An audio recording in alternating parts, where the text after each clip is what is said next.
Ladies and gentlemen, the first session post-lunch, this is going to be a special address. The conversation that's going to be happening over here is about the big picture, the vivid future of broadcasting business in India. A very relevant topic. Ladies and gentlemen, this is about the big picture, the vivid future of broadcasting business in India. To go ahead with the session, I would like to call upon stage Kailashnath Adhikari, Managing Director, Shri Adhikari Brothers. Ladies and gentlemen, a huge round of applause for Kailashnath sir as he joins us over here on stage. Thank you so much, and over to you. Pleasure. Thank you so much. Good afternoon, ladies and gentlemen, and thanks to IWMBuzz for inviting me for the TV Summit, and a very important topic of the big picture, the vivid future of broadcasting business in India. I think post-lunch session is the most difficult, not for the audience, but for the speaker. But I'll try and make it as interactive and as interesting as possible. So, one thing for the day today that we are discussing television, one thing we need to know that television is, in India, the most important market globally after China in number of households. So there was a research which was conducted in 2020 by the TV rating body BARC, which said that, okay, India has 21 crore television households. At that point of time, only China was the only nation having double of that, somewhere around 46.4 crores. So we can imagine the strength of television in this country. From 2020 come to 2023, in 3 years, the number has grown by 1% compounded annual growth rate. So we were at 21 crores, currently we are at 21.7 crores. It has grown, but by a less margin. But what is most interesting is that in this 21.7 crores, what is the mix? We just know a block figure, okay, 21 crore 70 lakh ghar hai. Lekin inke andar ka jo mix hai, that the divide between them, whether pay TV or FTV, that is most important. So if we get to know that is pay TV somewhere around 12 crores, which has gone down over a period of 3 years, and the free-to-air homes, the DD free dish, the free-to-air homes has gone up to 5 crores. A single largest India's distributor, the DTH player, is Doordarshan's DD free dish, which has actually changed the entire way we look at television, and even advertisers or content creators look at television. Now, having said that, India has 21.7 crore homes which have a television set, a monitor in front of them. But an interesting fact of this universe is that 30% of India's household, which is about 9 crores, do not have a TV. They are dark homes. We are living in 2025 where we talk about artificial intelligence, we talk about machine learning, we talk about robotics, we talk about OTT, we talk about anything, we talk about experiential TV, which I will talk about, CTV, and in my coming address. But 30% of India's household do not have access to a basic television set. Now, if we come to think of it, these are called the dark homes. Now, when these dark homes, when do they come? The big picture or the big question here, before we decide on the future of television, is that when will these dark homes actually become active homes, or they'll be lighted with a television set? Will they ever be lighted with a television set, or will they directly leapfrog to an OTT, or will they directly carry a handset like us? Now, that is a very big question that one also, and we must all ask. Now, apart from the debate that, pay TV is declining and connected TV is seen as the future of broadcasting, currently it's the substitute that the free TV that has recently emerged as a dark horse of broadcasting. Once, about, let's say, 10 years down the line, as my experience goes, it was a place for a very few players or a niche players. But now it is witnessing a resurgence. This year, in 2025, the top 4 broadcasters have also got back their GECs to the free-to-air network, which speaks about the fact that how prominent is the free-to-air network even for the top 4 broadcasters when they are looking at their advertising revenue pie. The FTA industry currently, I would believe, currently is witnessing in their golden era, or it is in their golden moment, whereas the revenues are between 2,500 to 4,000 crores, all put together, be it GECs, music, movies, kids, or news, everything put together. You have legacy players, you have new age content houses, you have new age broadcasters, which are tapping into the immense reach of free TV. Because to reach up to those 50 million or 5 crore homes, there is only one distribution platform, and that is a DD free dish. We all know that, within India, there are 2 Indias.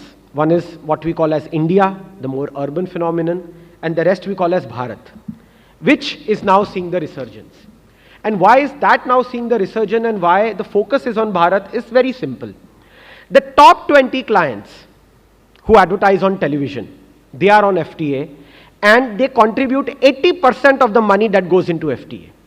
So 20 clients contributing 80% of those 4,000 crores or between 2,500 to 4,000 crores.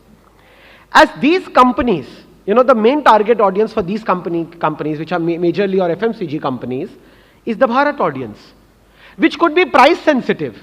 But at the same time, the play for everyone remains in the volume. What is the kind of volume growth that the Bharat is giving us? It is for this, lucrative entire advertising pie which has driven the big four players back into this space in 2025, where they were not there for about 3-4 years prior to that. On the other hand, advertising, which is a singular source of revenue for FTA television in this country.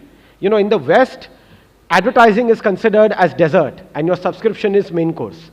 India is a very peculiar market where we consider advertising to be the main course and subscription to be the dessert. But for FTA, there is no dessert.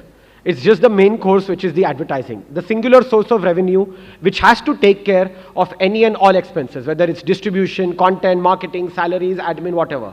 Just one single source of revenue. And now that source of revenue is undergoing a major shift. And what is that major shift? Because the budgets are shifting towards digital platforms. You have YouTube, Google earning 31,000 crores of AdEx, Facebook, Meta, 22,000 crores of AdEx, influencer marketing, quick commerce, your slides such as Flipkart and Amazon, they garner about 8,000 crores of advertising revenue. So 31, 22, 8, 60,000 crores of the 1 lakh crore is just going in here. As a consequence, what is happening, FTA channels currently are appearing extremely cost effective for a certain select number of advertisers. Why is that so? Because the kind of monies that I just mentioned are going to these digital platforms, somewhere or the other, the budgets are getting cut from the pay TV. And why is that so? Because that India or the urban phenomenon audience is leaping frog to YouTube, Facebook, or any other such methods. The cord cutting that we speak about in television is a reality when it only comes to the very urbanest of the urban households. I wouldn't call Mumbai, because Mumbai has, again, that divide.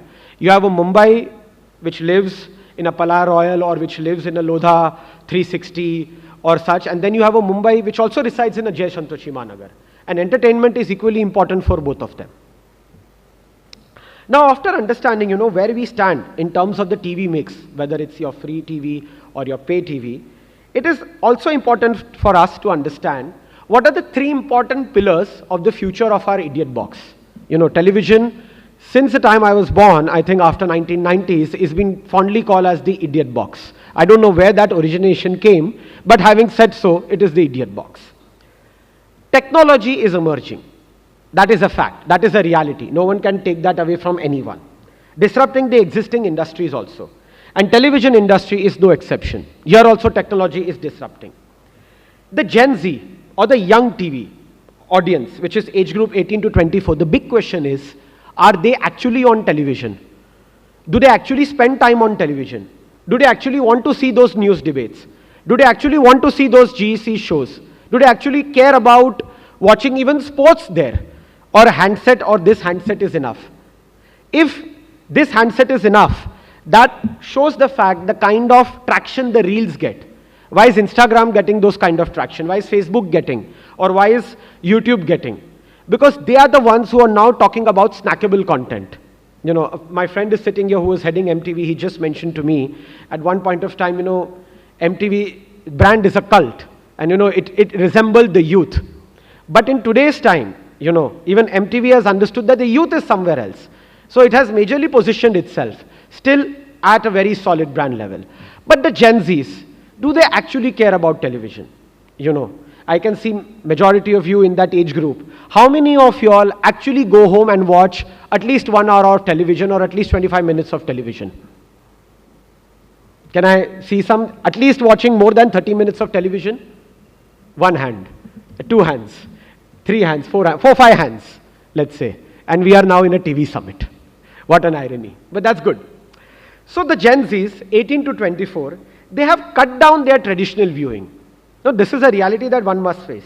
Now it is obvious to think that What is driving them away from TV? Is it content?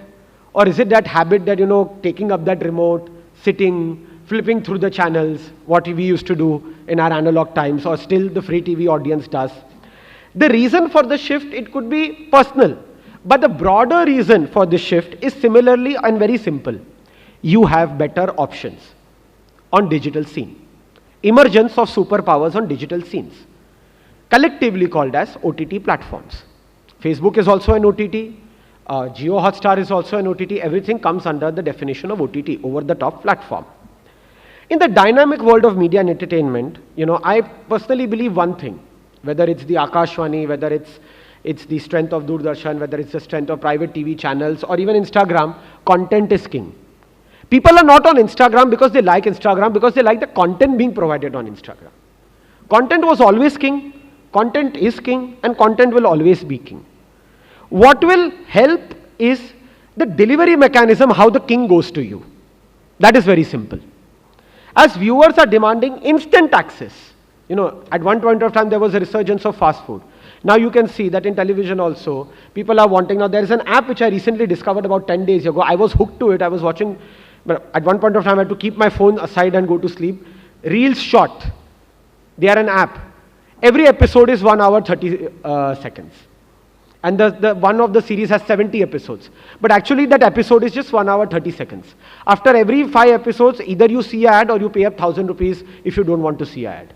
And you are hooked onto it. That is because instant access to your favorite content is what viewers are demanding. The pace of delivery at which it comes to you is paramount.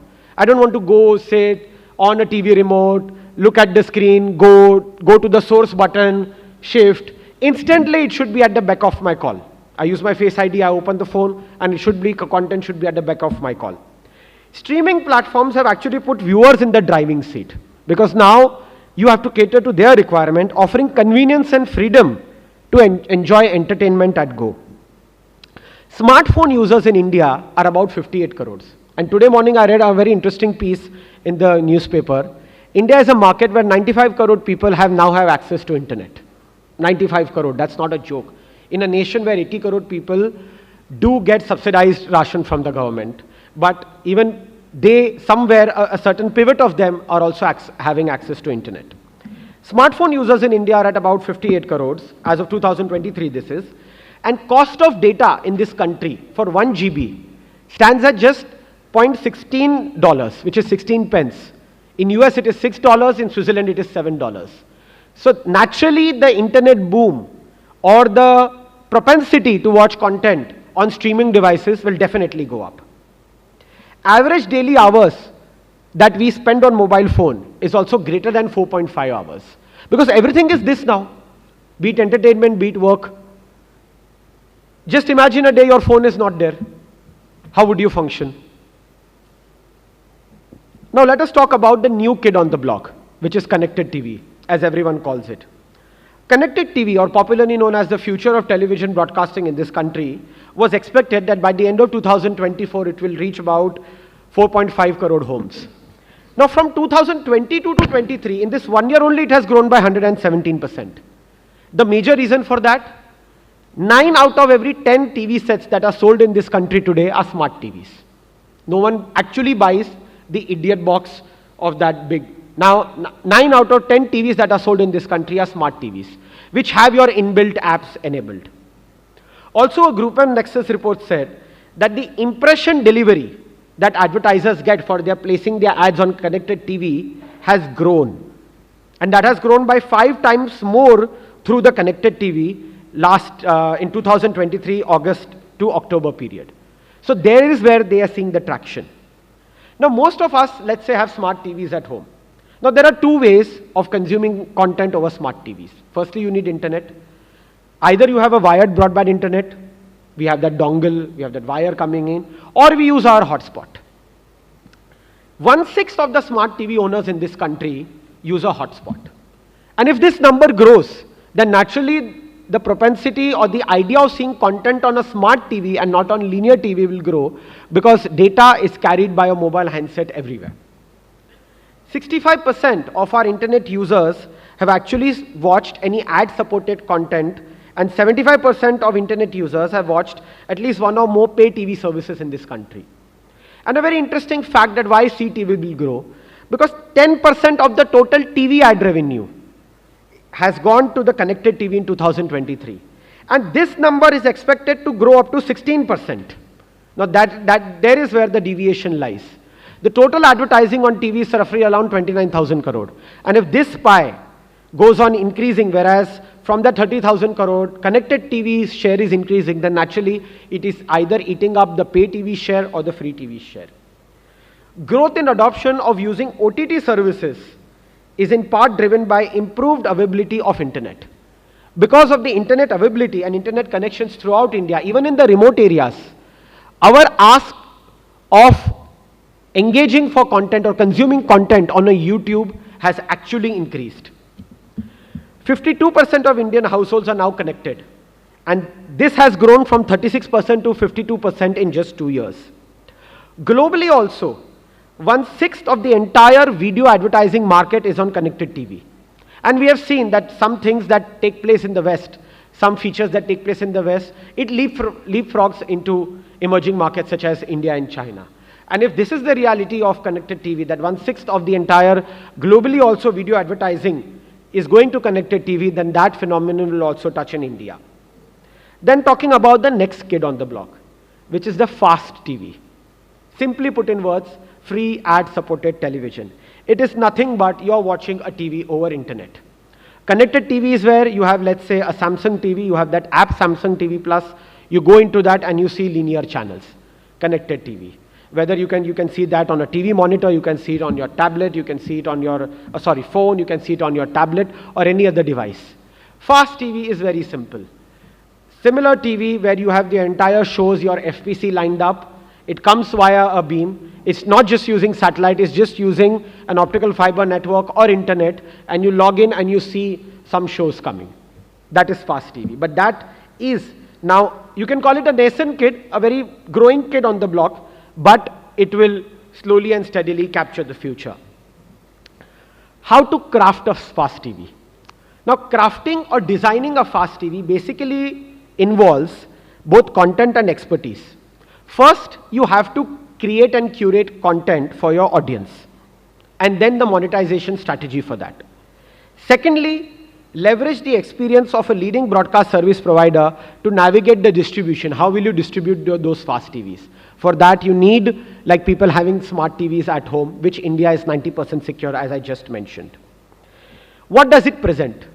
Simply, it presents an opportunity for content providers, for every one of us, as well as advertisers, to reach a larger audience while delivering target-based ads on viewer preference.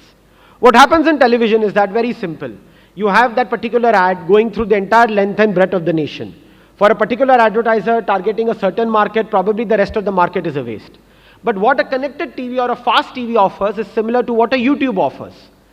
If you're watching YouTube right now, if I'm watching YouTube right now, the ad served to you will be different based on artificial intelligence and algorithms, and the ad served to me will be different. This is what actually the advertiser looking for, that if I am targeting, let's say, a Mumbai audience, an affluent audience, South Bombay, etc., etc., etc., then my ad should be towards that only. For me, getting it served, let's say, in the rural part of the rest of the India is a waste.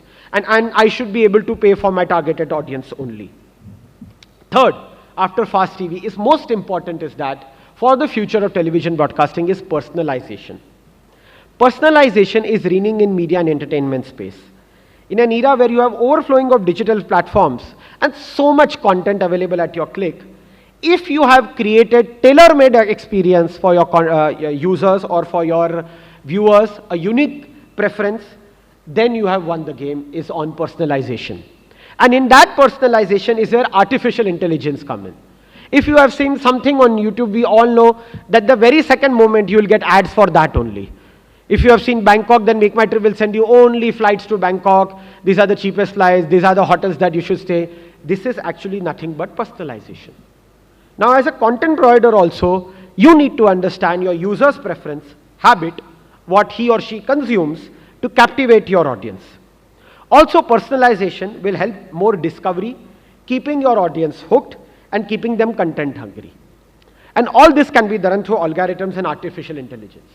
Because they have actually transformed the way that we recommend content or offer highly personalized suggestions based on your behavior, where you are, what you are watching, and what is your historical data. It is nothing but having your virtual personal secretary. That device or that algorithm or that AI knows where you are and what are you doing. It has its own advantages and disadvantages also. But personalization is not just about recommendation also. It's not just, okay, I know you, I will recommend you the very same thing. It means speaking the language of your audience. You should know what do they want right now, both figuratively and literally. By understanding their cultures, language preference, regional interest, content creators can actually deliver the tailor-made experiences. Like we see, certain influencers have made it big on YouTube, but at the same time, what happens is that what recently happened with a comedy show where you push the envelope, where you start believing that when you know and data is disregarded and when you push the envelope, then actually that has some serious consequences. You know, the future of TV isn't about just the dramatic kind of sequences that we used to see in the 90s drama. It is more about personal connection. At one point of time, we were enamored by that. The audiences were enamored by that. But then the storytelling has also evolved over a period of time. It's about personal connection. Now imagine a world where viewers instantly connect with your programming if you know where to hit the right button. Towards the end, let us discuss about certain points of television, but we must appreciate and have and look at the overall sectoral performance also. In 2023, towards the end of 2023, which was released in 2024, the 24 data will come in some days, the entire sector that we are talking about, which is the M&E sector, grew by about 8%.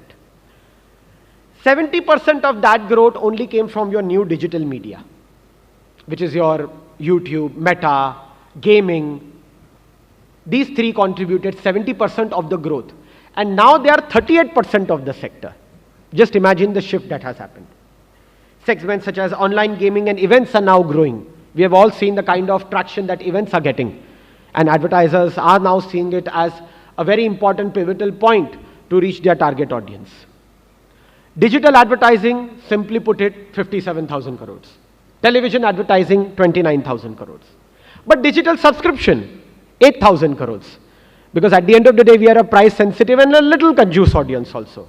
But television subscription, because the idiot box is about 30 years old, it is 40,000 crores. The 250, 300 Tata Sky Airtel pack that you'll pay at home, 12 crores multiplied into that comes up to this figure. Except for television, and this is most important, what I'm saying right now, it could be an irony to the entire TV summit, but one has to be cautious about it, that except for television, all other segments of media grew in 2023, except for television. Something to worry about? The answer, I believe personally, is not worry about, but something to be cautious about. Digital media is now comprising 51% of your entire advertising spends of this country, which is up from 31% pre-pandemic. Pandemic also helped a lot in pushing up the digital trends. TV is still comprising 26% of your ad revenues, whereas earlier it was 40%. The potential introduction of direct-to-mobile television service, even if you don't have data, government is working on a scheme where you can watch a TV channel directly on your device, no internet required. That could catapult a new history in television. Free TV will definitely remain strong. It will gain more audiences. Our families are coming out of poverty and from lower middle class. They can leapfrog to a free-to-air television that offers more than 70 channels. Reflecting on what we discussed, I'm towards the fag end of what I've been speaking, do we write linear TV's obituary? The answer is a definite no. Otherwise, we would all not gather for a TV summit. We cannot write off television. Given that India has around 32 million households today, which will grow about till 35 million households, of which 25% will be under the poverty line, but still there is an opportunity of 7 crore homes where TV is not there, but where TV can reach. Creation of lower priced FTA packs for the tailor-made audience. TV still is the most economical method of getting entertainment in this country. The ARPU of TV, average revenue per consumer, is $2 to $3. In digital era in India, it is still $2 to $3. Whereas in the West, you see more of cord cutting because television is $25 to $40 per month costly and digital is still $2 to $3. In India, you cannot write off television because the cost of television, where you have 850 plus channels at the back of your remote call, is costing the same as any of your other subscriptions. COVID-19 definitely led to a surge in consumption across digital screens and platform, but TV still remains strong. TV on an average is watched 3.5 hours per day still. Reactivating the millions of inactive set-top boxes could also push up the numbers. What we are not focusing in is on a large number of set-top boxes in this country is inactive and nobody's paying a heed to actually activate them. And creating relevant content baskets for the under-penetrated markets could actually is where the TV could be supplied. With that, I'd like to say that the media and entertainment sector is extremely enigmatic. Industry is evolving, and at the same time, it is important for all stakeholders, all of y'all, as well as us, to be aware of the shifting trends. And the victory lies in embracing that change. Because as we all know, the thumb rule is change is inevitable. But the one who will adopt to this change is the one who will be victorious. With that, ladies and gentlemen, thank you so much for having me. Thank you, IWMBuzz. Thank you, Siddharth, for having me for the TV Summit and for this important address on the big picture, the vivid future of broadcasting business in India. And I personally believe that TV should stay and we should all love the idiot box. Thank you so much. Thank you. Ladies and gentlemen, the conversation on the big picture just got bigger and better. Sir, I'll request you to please kindly wait on stage. I'll request Mr. Franklin Toscano, founder and CTO, IWMBuzz Media, to please kindly come up on stage and give away the token of appreciation to Kailashnath, sir, for that wonderful, wonderful discussion. Please, ladies and gentlemen, give a huge round of applause for this very fascinating session.